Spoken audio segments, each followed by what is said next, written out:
Pois bem, prosseguindo no estudo de história da igreja, concluímos aí o capítulo sobre Menon Simons. Ele se torna uma pessoa importante, como mostrei para vocês, nas décadas seguintes ele vai aparecer. Esse foi o ano da conversão dele, tá bom? Agora vamos para um protestante, que saiu do catolicismo e o catolicismo não saiu dele.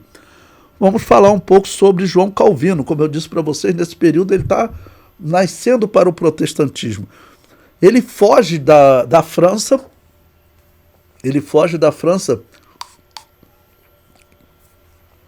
porque os franceses fizeram aquela revolta dos cartazes que eu mostrei para vocês, tentaram depois até sequestrar o filho do rei, e aí o exército do rei começou realmente a caçar os protestantes.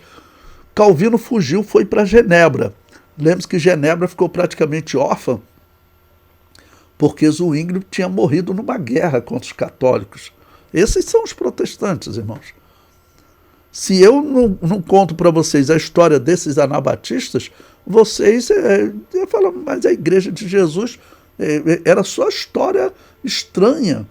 É assim que a história dos católicos e dos protestantes. Bom, então, a Revolução Calvinista em Genebra, 1536 da era cristã. A Suíça, que havia se separado do Sacro Império Romano Germânico em 1499, implantou a reforma protestante com Zwinglio em 1519.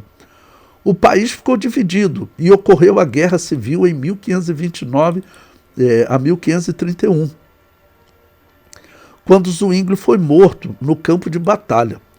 No mesmo ano de 1531, foi assinada a Paz de Campbell, onde católicos e protestantes suíços não se matariam mais. Passados 5 anos, entra em cena a pessoa de Calvino, que vai iniciar uma reforma mais radical na Suíça.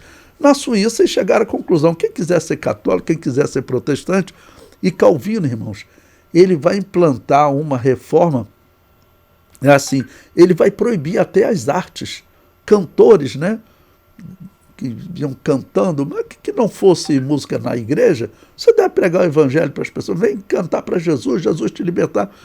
O indivíduo, ele não deveria ser proibido, Calvino vai proibir.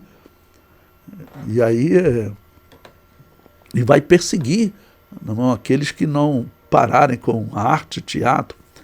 Olha, no dia 21 de maio de 1536, em Genebra, o Conselho dos 200 cede ao apelo de Calvino e se pronuncia em favor da reforma religiosa.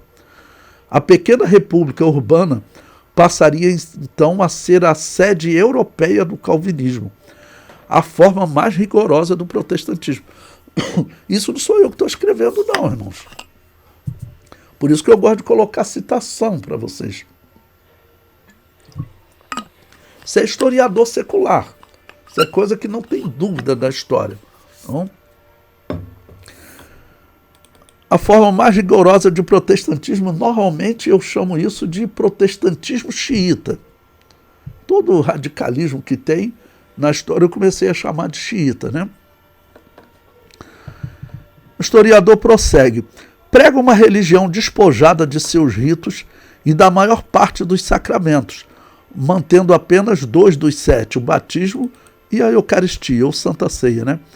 Rejeita o culto dos santos e a devoção à Virgem Maria, Mãe de Cristo. Mas ele continua chamando Maria de Mãe de Deus. Ele continua acreditando que ela continuou virgem, mas dizia que não deveria fazer oração a ela, tá bom? Mas ele continua herege.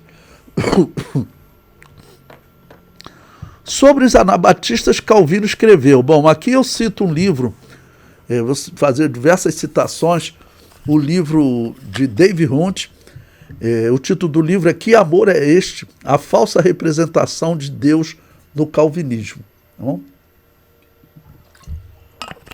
Sobre os anabatistas, então, Calvino escreveu, olha, não se deve estar contente em simplesmente matar essas pessoas, mas deve-se queimá-las cruelmente. Calvino os baniu de Genebra em 1537. Os calvinistas, os anabatistas que tinham lá foram expulsos. Ou, se vocês ficarem, eu vou matar, hein? Outra citação desse, né? Em 10 de novembro de 1536, a confissão de fé que toda a burguesia e todos os moradores de Genebra e súditos em seus territórios deveriam jurar e aderir, e que Farel, que era companheiro de Calvino, né, tinha redigido consultando Calvino, foi apresentada à cidade oficialmente. Era um longo documento com regras detalhadas cobrindo todos os negócios da membresia da igreja, frequência, pregação, frequência, porque você era obrigado a ir na igreja, senão a polícia te buscava em casa. Essa era a igreja de Calvino, né? No catolicismo também era assim, né? Obediência do rebanho e expulsão dos ofensores, ou seja, quem discordar vai ser expulso. As autoridades de Genebra aprovaram o documento em 16 de janeiro de 1537. Em março, os anabatistas foram banidos. Em abril, sob a instigação de Calvino, uma inspeção casa a casa foi lançada para garantir que os moradores de Genebra abraçaram a confissão de fé. Eles não podiam ser católicos. Eles tinham que continuar sendo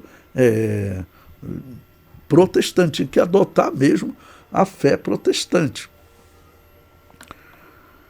Qual a chance disso ser calvinismo, de ser cristianismo? Zero, né? Outra citação dele. Finalmente, em fevereiro de 1555, os partidários de Calvino ganharam a maioria absoluta do Conselho. Em 16 de maio, houve uma tentativa de rebelião contra a atitude de Calvino de expulsar certos oficiais libertários civis da ceia do Senhor.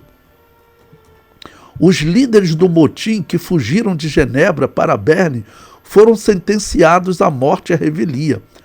4 deles que não conseguiram escapar foram decapitados e esquartejados, e partes de seus corpos foram pendurados em locais estratégicos como advertência, evocando a frase capangas de Satã que ele usou anos antes contra os anabatistas. Ele chamava os anabatistas de capangas de Satã. Ou seja, esse aqui está falando daquelas pessoas que discordaram politicamente dele. Tinham pessoas que não concordavam com ele, até artistas que nós veremos que foram mortos. Não é?